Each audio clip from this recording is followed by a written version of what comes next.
connects with information out of a book or a hands-on experience, you need to bring it to life for them.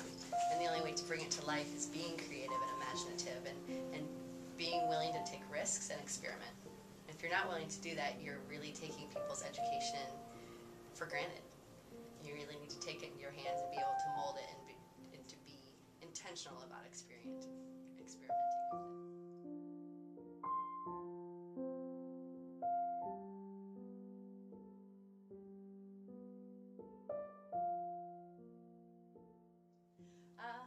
For some, but I think it's a limited few enough that we should be re-examining how we're offering public education.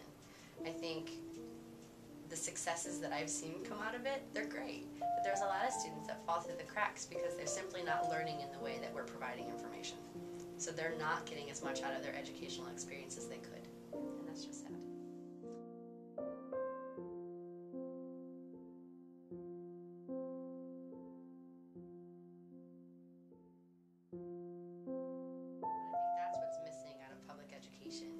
We're asking these teachers to have classes of 40 or 50 kids, and they don't have the ability to look to the student.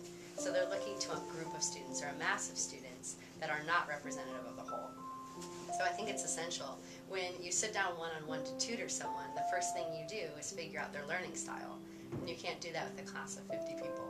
And so it's absolutely essential to take in information in the way in which you can actually process it.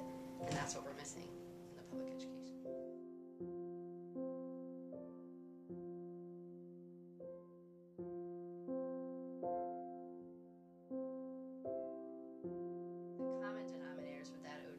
They'd all be very small, they'd be intimate, they'd be hands-on, and that we'd have the ability to look at everyone's styles individually and cater to them in that way.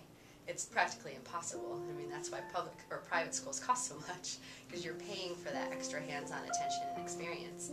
But the students that come out of those have a greater understanding of the topics that they've covered. They have a greater understanding of their curriculum. So I would want to make it really small and intimate and hands-on and have the ability to match students with their teachers, professors, whoever they are, based on learning style and teaching style.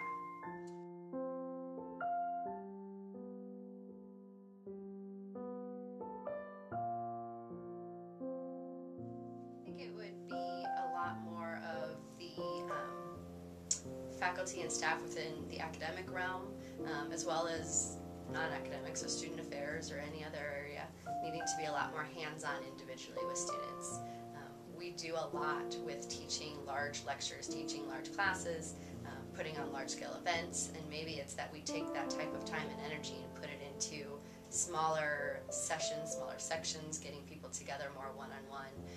Perhaps advising is done by your professor individually, so you have the ability to really pull those people into a smaller atmosphere. Again, very hard, and it takes a lot more time and energy from everyone.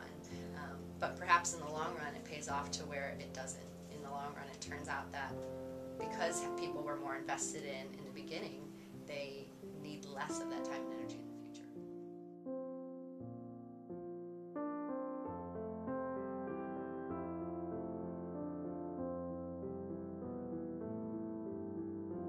So you might need to take that information, you might need to take the content and teach yourself, flip it. Figure out what makes you passionate about it and what makes you the most interested in learning it.